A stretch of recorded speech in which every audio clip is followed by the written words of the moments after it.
ఇద్దరు హీరోలే, పైగా పక్కపక్క రాష్ట్రాలకు చెందిన వాళ్ళు.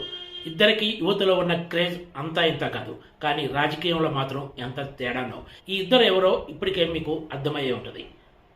అందులో ఒకరు ఆంధ్రప్రదేశ్ ఉప ముఖ్యమంత్రి, జనసేన అధినేత పవన్ కళ్యాణ్ అయితే, మరొకరు తమిళనాడులో పార్టీ పెట్టి తొలి ఎన్నికల్లోనే సంచలన విజయం దక్కించుకున్న టీవీకే అధినేత హీరో విజయ్ కూడా తమిళనాడులో పెద్ద ఎత్తున ఫాలోయింగ్ ఉన్న విషయం తెలిసిందే.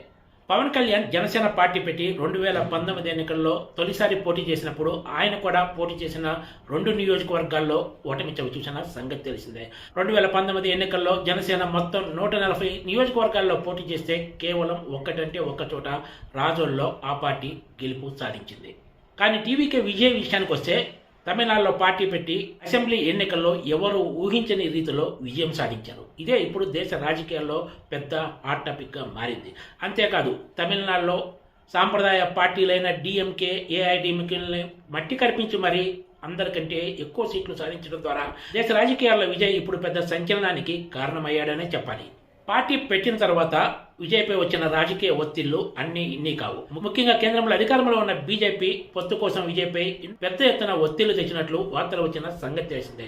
ఎన్ని ఒత్తిళ్లు వచ్చినా కూడా విజయ్ ఒంటరి పోరికే మొగ్గు చూపారు తప్ప ఏ పార్టీతో కూడా పొత్తు పెట్టుకోవడానికి సిద్ధపడలేదు.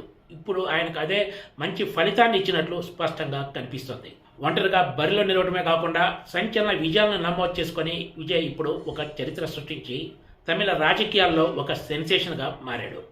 2024 అసెంబ్లీ ఎన్నికల్లో జనసేన, టీడీపీ, బీజేపీతో కలిసి 21 సీట్లలో పోటీ చేసి 21 సీట్లను దక్కించుకొని 100% స్ట్రైక్ రేట్ తోటి రికార్డు నమోదు చేసింది. అయితే సోమవారం నాడు వెలువడిన తమిళనాడు అసెంబ్లీ ఎన్నికల ఫలితాల తర్వాత పవన్, విజయ్ రాజకీయ మధ్య తేడాపై పెద్ద ఎత్తున చర్చ సాగుతోంది. సోషల్ మీడియాలో సైతం ఇది ఇప్పుడు పెద్ద హాట్ టాపిక్గా మారింది. తమిళనాడు అసెంబ్లీ ఎన్నికల ఫలితాలు రాబోయే రోజుల్లో జనసేన అధినేత, ఆంధ్రప్రదేశ్ ఉప ముఖ్యమంత్రి పవన్ కళ్యాణ్పై పెద్ద ఎత్తున ప్రభావం చూపించే అవకాశం ఉందనే చర్చ కూడా సాగుతోంది. ఎందుకంటే ఒక స్వతంత్ర పార్టీగా ఉన్న జనసేన రాబోయే 15 సంవత్సరాలు కూడా టీడీపీ, బీజేపీతో కలిసి ముందుకు సాగుతామని పదే ప్రకటించడమే. ఉప ముఖ్యమంత్రిగా ఉన్న పవన్ కళ్యాణ్ వేదిక ఏదైనా సరే ఇదే విషయాన్ని పునరుద్ఘాటిస్తూ వస్తున్న సంగతి తెలిసిందే. ఈ ప్రకటన జనసేన నాయకులతో పాటు కేడర్ కూడా ఏమాత్రం రుచించడం లేదు. ఇప్పుడు తమిళనాడు అసెంబ్లీ ఎన్నికల ఫలితాల తర్వాత విజయ్ రాజకీయంగా ఎదిగిన తీరు చూసిన తర్వాత పవన్ కళ్యాణ్ వ్యవహారంపై ఖచ్చితంగా ఆ పార్టీ నాయకుల్లో చర్చ మొదలవడం ఖాయమనే అభిప్రాయం కూడా వ్యక్తమవుతుంది. రాజకీయ పరంగా చూసుకుంటే పవన్ కళ్యాణ్తో పోలిస్తే విజయ్ చాలా జూనియర్ కిందే లెక్క.